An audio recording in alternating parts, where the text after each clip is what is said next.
이제 여기서는 못하고요. 큰 병원으로 가세요. 점심시간에 잠깐 병원 진료를 받다. 진료하던 의사는 찾아가 보라며 집에서 가장 가까운 대학병원 교수를 지정해서 소견서를 써줬다. 소견서를 받아들이고 회사로 복귀하는 발걸음이 무거웠다. 점심을 건너뛰고 그냥 걸었다. 대학병원의 진료는 체계적이었다. 어디로 가세요? 다시 여기로 가세요. 적어준 번호대로 바닥의 색깔대로 돌며 검사를 했다. 담당 교수는 수술을 해야 한다고 했다. 지우고 싶지만 지워지지 않는 기억들이 너무 많다. 내가 했던 마지막 수술은 둘째 제왕절개. 눈 떠보니 회복실이었다. 눈만 멀뚱멀뚱 천장을 보고 있는데 간호사가 와서 물었다. 보호자는요? 어디 계세요? 네? 밖에 없어요? 방금 아이 낳고 이제 회복실에 누워있는 데가 보호자가 어디 있는지 어찌 알고. 밖에 안 계세요. 조금 있으니까 딸을 낳은 산모가 회복실로 들어왔다. 남편을 포함하여 가족들이 우르르 몰려들어와 산모의 상태를 살폈다. 나는 혼자 누운 채 천정만 멀뚱멀뚱. 그 집 시어머니가 신경이 쓰였는지 첫째냐 둘째냐 딸이냐 아들이냐 묻더니 자기들은 둘째도 딸이라 아쉽다면서도 요란하게 산모를 챙겼다. 같은 산모인데 3m 바로 앞은 축제였다.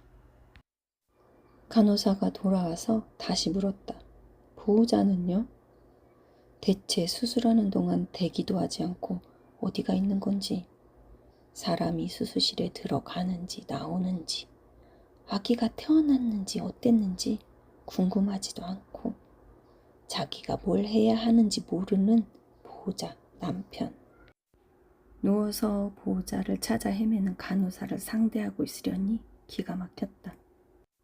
둘째는 임신 8개월부터 하혈을 했다.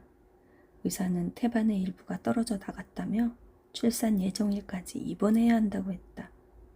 내가 병원에 입원하면 첫째를 돌볼 사람이 없었다. 하혈을 하더라도 집에서 버텨야 했다. 어렵게 아이를 낳았구만. 보호자인 남편은 코빼기도 안 보이고. 나중에 들어보니 병원 밖에 나가 있다가 수술이 끝난 걸 몰랐다고 했다. 대학병원에서 수술 날짜를 잡으면서 간호사가 물었다. 보호자는요? 이혼한 후로 보호자가 필요한 상황이 없었던 터라 간호사의 질문에 무척 당황했다. 뭐라고 답해야 할지. 보호자는 없습니다. 간호사는 2번 묻지 않았다. 그렇다. 나는 보호자가 없다. 혼자 다니기도 힘들어하는 늙은 엄마에게 수술 이야기를 할 수는 없다. 전신마취 수술인데도 수술 동의서에 서명할 보호자가 없다. 수술 날짜가 밀려 6개월을 기다려야 했다. 그 사이 나는 퇴사를 했다. 2박 3일 전신마취 수술이라 입원 기간이 있었다. 이것은 아이 모르게 티 안 나게 수술하고 멀쩡한 모습으로 집에 돌아오는 상황을 만들 수 없다는 것. 수술 날짜가 다가오자 나는 어쩔 수 없이 아이에게 말을 했다. 큰 수술은 아니래. 엄마가 음식을 해놓고 갈 테니까 챙겨 먹고 있어. 병원엔 올 거 없고. 대수롭지 않게 이야기하니 아이도 그렇게 알아들었다. 사지 멀쩡하니까 거동엔 문제가 없고 딱히 보호자가 없어도 괜찮았다. 버스 타고 갔다가 버스 타고 오면 그만이었다. 수술날이 되자 집에서 잘 지내기로 했던 아이가 병원에 온다고 고집을 피웠다. 아이는 학교를 조퇴하고 병원에서 보호자로 수발을 들었다. 보호자가 없다고 할 때는 다 알아서 하던 간호사들이 아이에게 이것저것 보호자가 해야 하는 일을 시켰다. 아이는 긴장한 채 병실로 간호사실로 계속 뛰어다녔다. 휠체어에 앉아 눈앞에서 동동거리는 아이를 보며 마음이 편치 않았고, 지켜보는 엄마 속도 모르고 어린아이에게 시키는 간호사가 야속했다. 병실에 올라가 편히 있으라고 당부하고 수술실로 들어갔다. 나와보니 아이가 혼자 수술실 앞에서 내가 나오기를 기다리고 있었다. 내가 아프면 아이에게 짐이다. 퇴원하고 집에 돌아와 달달한 아이스크림을 먹으며 아이에게 이야기했다. 만약에 네 인생에서 정말 중요한 선택을 해야 하는 순간에 엄마에게 무슨 일이 생기거든? 그땐 엄마를 버려. 엄마는 너의 인생에 걸림돌이 된다면 너무 마음이 아프고 불행해. 엄마가 진정으로 원하는 건 엄마를 버리고 네 인생을 사는 거야. 뒤도 돌아볼 것도 없어. 항상 너를 우선으로 생각해. 괜찮아.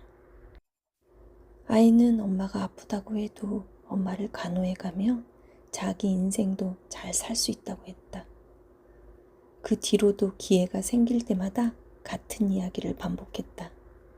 아이가 나 때문에 주저하는 일이 생길까봐 두려웠다. 너의 선택에 방해가 된다면 엄마를 내려놔.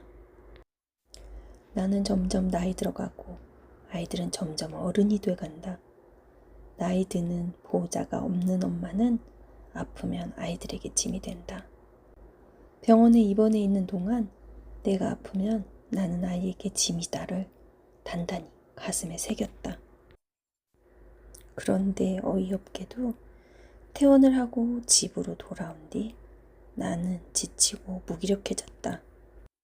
사람의 인생을 책임진다는 게 얼마나 무거운 일인지 깨달았고 내가 잘할 수 있을지 두려웠다. 진행자로 참여하던 2년 넘은 독서 모임을 정리했고 카톡도 일부만 남기고 다 나왔다. 나를 소모시키는 세상과 거리를 두고 싶었다. 혼자서 끝모를 동굴로 점점 빠져들어갔다.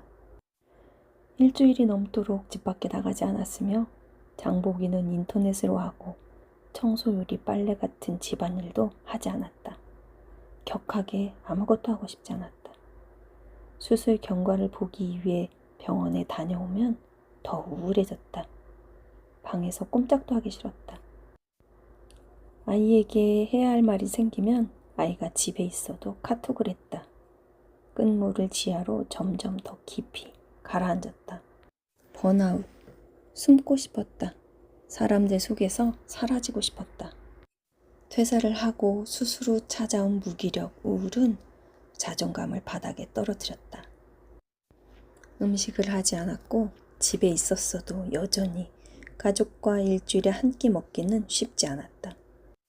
아이는 이미 아이 나름의 루틴이 있었다. 챙겨주지 않아도 밥을 먹고 학교에 갔다. 언제 끝날지 모르는 이 상황, 어떻게 끝내야 하는 건지 아무것도 생각하기 싫었다. 친구들이 안부 전화를 몇 번씩 해도 받지 않았다. 부재중 전화해도 다시 전화하지 않았다.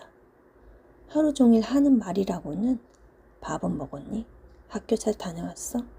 늦었어. 그만 자야지. 이 정도가 전부였다. 누가 여기서 꺼내줬으면 언제까지 이렇게 지내게 되는 걸까? 불안감이 더 쌓이고 이렇게 내가 지금 죽는다고 해도 슬퍼할 사람도 없겠다.